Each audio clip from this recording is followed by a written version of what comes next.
Hello student, good morning. आज हम जो हमने पांचवी पोएम पढ़ी थी कल, जो कल हमारी कंप्लीट हो गई थी, द ह्यूमन एब्स्ट्रैक्ट, जो कि विलियम ब्लैक की है, इसका मैं पैराफ्रेज आपको पढ़ाने जा रहा हूँ। पैराफ्रेज पढ़ लेने के बाद आपको थोड़ा अच्छे से समझ में आने लगेगी और इसके जो थॉट्स थे वो भी आपको डीपली क्लियर हो जाएंगे। मैं पढ़ने जा रहा हूँ द पोएम, यह कविता द ह्यूमन एब्स्ट्रैक्ट, जिसका नाम है मानव अमूर्त, the human abstract by William black, जो कि विलियम ब्लैक के द्वारा लिखी गई है। सीम्स, लगती है, सीम्स का मतलब होता है लगती है। क्या लगती है? एन आंसर, एक जवाब, एक उत्तर, to the divine image, divine image की, टू द डिवाइन इमेज, यानी जो हमने चौथी पोएम पढ़ी थी जो कि विलियम ब्लैक की थी, डिवाइन इमेज, उसका एक उत्तर लगती है। यानी डिवाइन इमेज के अंदर गॉड की बात की गई थी, ईश्वर की बात की गई थी, चारों जो वर्चूज है उनके थ्रू। और इसके अंदर मानव की बात की जा रही है कि मानव के अंदर ये जो जितने भी वर्चूज होते हैं, चारों वर्चूज जो होते हैं, गुण जो होते हैं, mercy, pity, peace and love, ये चारों के चारों इसलिए पैदा होते हैं क्योंकि ये मनुष्य की आवश्यकता होती है। मनुष्य किसी ना किसी की कमजोरी से, किसी ना किसी के कष्ट से ही इनको प्राप्त कर पाता है।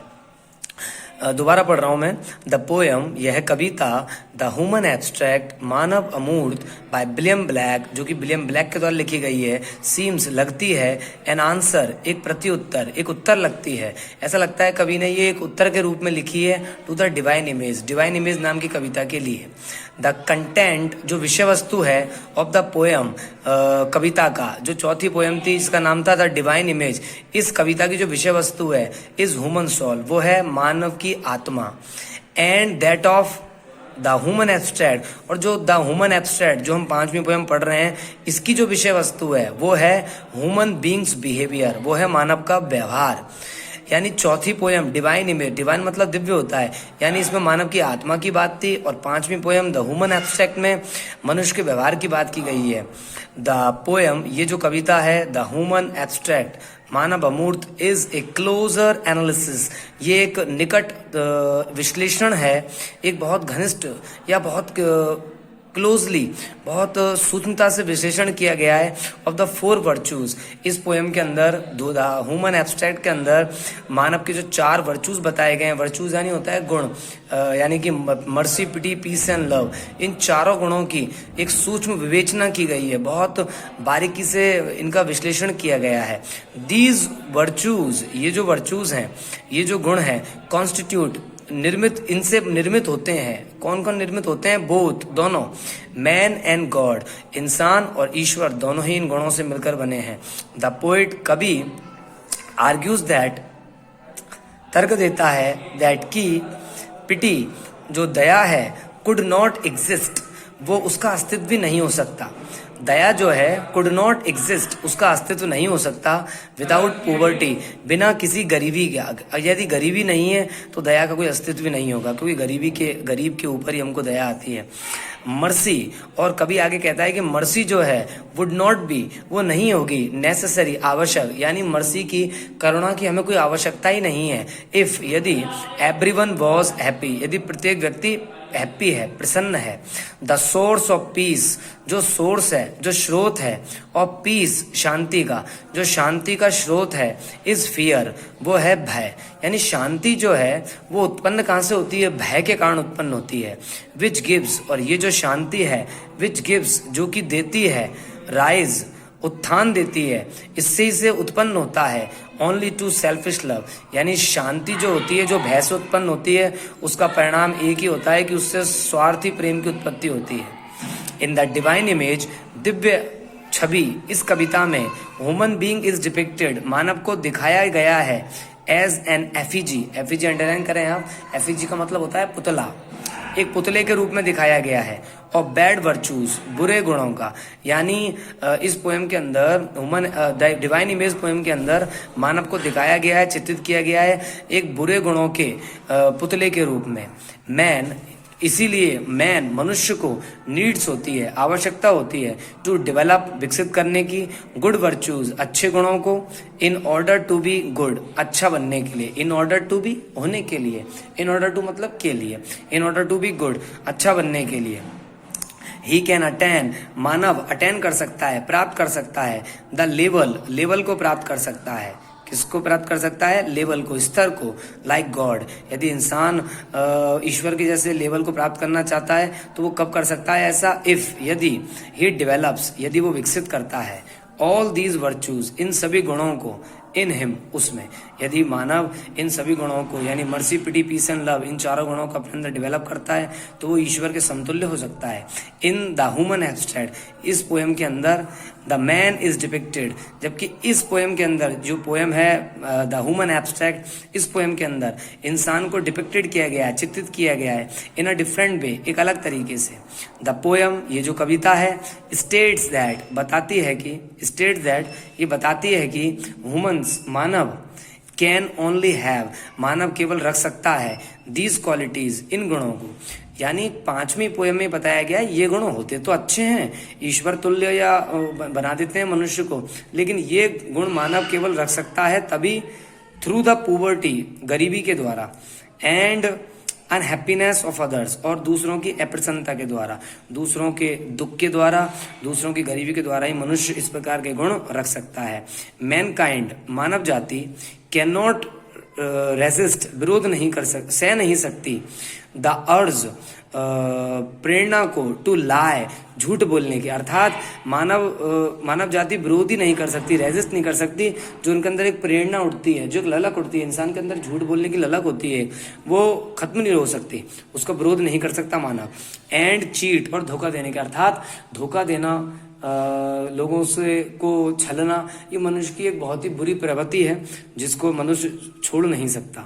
द ओनली रीजन, एकमात्र कारण, वन हैज ह्यूमिलिटी, जिसके कारण हर व्यक्ति ह्यूमिलिटी रखता है, विनम्रता रखता है, because of the fear of God, वो है ईश्वर का भय, यानी ईश्वर के भय के कारण ही हर व्यक्ति डरता है।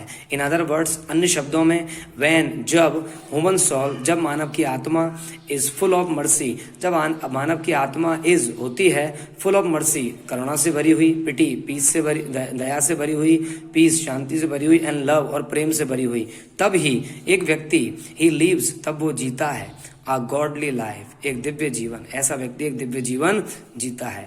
बट, लेकिन, व्हेन ह्यूमन बीइंग, लेकिन जब इंसान, इज अंडर कंट्रोल, लेकिन जब इंसान होता है अंडर कंट्रोल, नियंत्रण में, ऑफ इविल्स, बुराइयों के, लेकिन जब इंसान बुराइयों के नियंत्रण में होता है, in the absence of virtues, और ऐसा कब होता है? जब उसके अंदर कमी हो जाती है, अनुपस्थिति हो जाती है वर्चूज की, अर्थात गुणों की।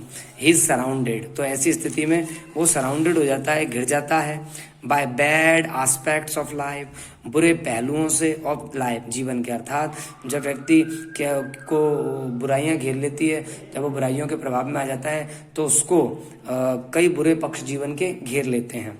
बोथ एस्पेक्ट्स, दोनों पहलू, गुड एंड बैड, अच्छे और बुरे, टेक ओरिजिन, जन्म लेते हैं, इन द माइंड, मस्तिष्क में, ऑफ ए मैन, एक आदमी के। जितने भी गुण हैं वो एक व्यक्ति के दिमाग में जन्म लेते हैं।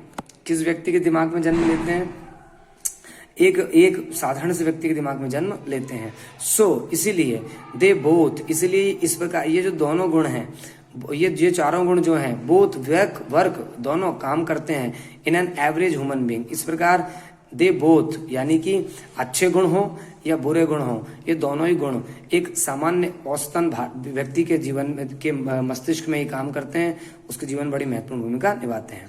William black traces, William black चिन्हित करता है, छांटता है, चिन्हित करता है, द ओरिजिन, उत्पत्ति को, एंड एग्जिस्टेंस, और अस्तित्व को, of mercy, pity, peace and love, इन चारों गुणों के अस्तित्व को तलाशता है, इन द वर्ल्ड, संसार के अंदर। ही पुट्स, वो रखता है,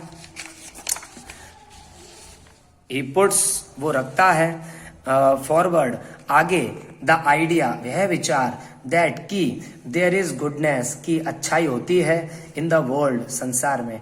और कभी हमारे सामने विचार रखता है कि संसार में अच्छाई होती है, बिकॉज, क्योंकि, देयर इज वाइज, क्योंकि संसार के अंदर बुराई भी है, वाइज भी है, वाइज यानी बुराई, क्योंकि संसार में बुराई होती है, जैसे संसार में अच्छाई भी होती है, ऐसा कभी हमारे सामने कहता है। फिर कभी आगे कहता है देयर इज पिटी, संसार में दया होती है, करुणा होती है, बिकॉज क्योंकि देयर इज पुवर्टी, संसार में दया इसलिए है क्योंकि संसार में गरीबी है। मर्सी एग्जिस्ट, संसार में मर्सी होती है, मर्सी अर्थात करुणा होती है, बिकॉज क्योंकि देयर इज सॉरो, क्योंकि संसार के अंदर दुख है। पीस हैज, शांति रखती है, इट्स ओरिजिन, इसका ओरिजिन, इसकी उत्पत्ति, इन म्यूचुअल फियर, आप परस्पर भय में, शांति परस्पर भय के कारण उत्पन्न होती है। विच अलाउज, जो कि अनुमति देती है, the growth of selfish love, growth को, वृद्धि को, ऑफ सेल्फिश लव, स्वार्थी प्रेम की। ह्यूमिलिटी ग्रोज, विनम्रता बढ़ती है, ओनली आफ्टर रिपेंटेंस अर्थात पश्चाताप के बाद। जब भी हम कोई बुरा काम करते हैं तो उसके पश्चाताप के स्वरूप हमारे अंदर विनम्रता आ जाती है। द पोइट कंक्लूड्स दैट, कवि निष्कर्ष निकालता है दैट कि दीज फॉल्स वर्चूज, कि ये जो व्यर्थ के गुण होते हैं, ये जो बेकार के गुण होते हैं, आर फाउंड, ये पाए जाते हैं, इन ह्यूमन ब्रेन, मानव के मस्तिष्क में, एंड नॉट इन नेचर, ना कि प्रकृति में पाए जाते हैं। एज ए समिंग अप, यानी कि हमारा मस्तिष्क ही वो रण क्षेत्र है जहां पर सारी बुराइयां जन्म लेती हैं, या कह सकते हैं सारी अच्छाइयां जन्म लेती हैं, या कह सकते हैं दोनों ही मिश्रित अवस्था में जन्म लेते हैं। एज ए समिंग अप, सारांश रूप में, इसको नोट करें आप, एज ए समिंग अप, सारांश रूप में, यानी शॉर्ट में, द पोइट एस्टैब्लिशेस, कभी स्थापित करता है, ये बात पूरी जोर शोर के साथ स्थापित करता है, दैट की द क्वालिटीज ऑफ मर्सी, कि जो गुण होते हैं मर्सी, करुणा के, पिटी, दया के, पीस, शांति के, लव के, आर रिलेटेड, वो संबंधित होते हैं, टू द मटेरियल वर्ल्ड, किससे संबंधित होते हैं, मटेरियल वर्ल्ड से, यानी कि भौतिक संसार से, एंड नॉट टू गॉड, और ईश्वर से संबंधित नहीं होते। द हॉस्टाइल सिचुएशंस, जो हॉस्टाइल सिचुएशंस हैं, यानी कि जो विषम परिस्थितियां हैं, ऑफ द वर्ल्ड, संसार की, गिव, देती है, बर्थ, जन्म देती हैं, टू दीज क्वालिटीज, इन गुणों को जन्म देती है। पुबर्टी एंड डिस्ट्रेस, गरीबी और डिस्ट्रेस मतलब तनाव, गरीबी और जो तनाव है, ऑफ अदर्स, अन्य लोगों का, मेक अस हैव पिटी, वही हमको रखवाता है, make us have, positive verb का प्रयोग किया है, मेक यहाँ पर है, ऑब्जेक्ट है, और हैव फर्स्ट फॉर्म आई है, वही, यानी कि दूसरे लोगों की गरीबी और तनाव भी हमको रखवाता है, दया, एंड शो, और दिखवाता है, मर्सी, करुणा, टू दीज अनफॉर्चुनेट पीपल, इन दुर्भाग्यशाली लोगों के प्रति। फियर मेक्स, भय बनाता है, अस, हमें, मेक्स अस स्प्रेड, भय हमें बनाता है कि हम स्प्रेड करें, फैलाएं, पीस, शांति, एंड सेल्फिश लव, और स्वार्थपूर्ण प्रेम, ऑफ अदर्स, अन्य लोगों के लिए, और ऑफ अदर्स टीचेज अस, और ये स्वार्थी प्रेम जो है वो टीचेस करता है, हमको सिखाता है, the lesson of true love, सच्चा प्रेम सिखाता है, ट्रू लव, यानी कि स्वार्थी प्रेम, ऑफ अदर्स, जो दूसरे लोगों का हम स्वार्थी प्रेम देखते हैं, वो हमको सिखाता है पाठ सच्चे प्रेम का। यानी स्वार्थपूर्ण प्रेम देखने के बाद, अर्थात बुरा पक्ष देखने के बाद ही अच्छे पक्ष की, अर्थात सच्चे प्रेम की कल्पना होती है। आगे चलते हैं, इसके अंदर हम mutual love and selfish love, जो पारस्परिक प्रेम होता है और स्वार्थी प्रेम होता है, आर रिलेटेड, ये संबंधित होते हैं, टू ईच अदर, एक दूसरे से। म्यूचुअल लव, पारस्परिक प्रेम, गिव्स राइज, देता है, उत्पत्ति देता है, जन्म देता है, टू सेल्फिश लव, स्वार्थी प्रेम को। व्हेन पीपल लिव टुगेदर, जब लोग साथ साथ रहते हैं, दे आर एफ्लिक्टेड, तो वो ग्रस्त होते हैं, with A common feeling of fair, जब लोग साथ साथ रहते हैं तो उनके अंदर एक सामान्य सी भावना जाग जाती है, भय की, ऑफ अनफोर्सीन डिजास्टर, और ये भय किसका होता है, अनफोर्सीन डिजास्टर, अप्रत्याशित आपदा का, विच क्रिएट्स, जो कि पैदा करती है, ए बॉन्ड ऑफ लव, एक प्रेम का बंधन, बिटवीन दैम, लोगों में, बट लेकिन this love is not genuine, लेकिन ये प्रेम सच्चा नहीं होता है, it is a selfish love, ये एक स्वार्थी प्रेम होता है, एज, क्योंकि it is for one's own good, क्योंकि ये किसी व्यक्ति विशेष के कल्याण के लिए होता है, अच्छाई के लिए होता है। The title of the poem, इस कविता का जो टाइटल है, रेफर्स करता है, बताता है, टू द वाइजेस, बुराइयों को, इन ह्यूमन पर्सनैलिटी, मानव व्यक्तित्व में, विच आर हिडन, जो कि छुपी रहती है, इनविजिबली, अदृश्य रूप से। These vices, ये बुराइयां, आर कॉन्स्पायरेसी, ये बुराई कौन कौन सी होती है, षड्यंत्र, अहंकार, कंसीट, अहंकार, डिसीट, धोखा, रिवेंज, बदला, लॉलेसनेस, कानून का उल्लंघन करने की इच्छा, ग्रीड लालच, लैक ऑफ बेनिवोलेंस, परोपकारता की कमी, इट्स एटसेट्रा इत्यादि। It refers to the fact, ये चीजें इस बात को बताती है दैट की all evils in this world, की सारी जो बुराइयां हैं इस संसार के अंदर, कि संसार में जितनी बुराइयां हैं are brought by human beings, वो व्यक्ति के द्वारा ही जीवन में आती है, मानव के द्वारा जीवन में आती है। They don't care for their less fortunate brothers, और स्वार्थी लोग जो होते हैं वो अपने कम भाग्यशाली भाइयों के लिए कोई परवाह भी नहीं करते उनकी, यानी लोग किसी की परवाह नहीं करते, अपने कल्याण की सोचते हैं।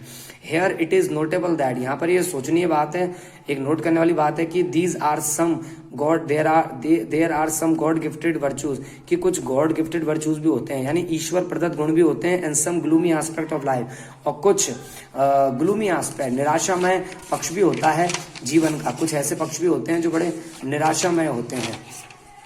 गॉड गिफ्टेड वर्चूज, जो गॉड गिफ्टेड वर्चूज होते हैं, are mercy, pity, peace and love, वो तो ये चारों गुण हैं। They make one live a godly life, और ये चारों गुण किसी व्यक्ति को समर्थ बनाते हैं जीने में, लाइफ को अच्छा जीवन जीने में, दैवीय जीवन जीने में। And have the capacity to make the earth, और बनाने में क्षमता रखने में मदद करते हैं व्यक्ति को कि वो मेक कर सके, बना सके द अर्थ, पृथ्वी को, अ हेवन लाइक प्लेस, एक स्वर्ग जैसा स्थान। The gloomy aspects of life, जो जीवन के जो रहस्यमयी या कह सकते हैं हम जो बुरे पक्ष हैं, आर क्रूअल्टी, वो है निर्दयता, मिस्ट्री, रहस्य, कॉन्स्पिरेसी, षड्यंत्र, डिसीट, धोखा, रिवेंज, बदला, एंड कंसीट, अहंकार। They keep people indulging in a sinful life, ये लोगों को एक सिंफुल लाइफ, पापमय जिंदगी में इंडल्जिंग, लिप्त करके रखते हैं। ये पैराफ्रेज है इसका कंप्लीट, आगे एक बार आप रीड आउट करें, कल इसके टर्मोलॉजी को अपन देखेंगे। इस आज के लिए इतना ही। Okay, thanks for the day, have a nice night and colourful dreams.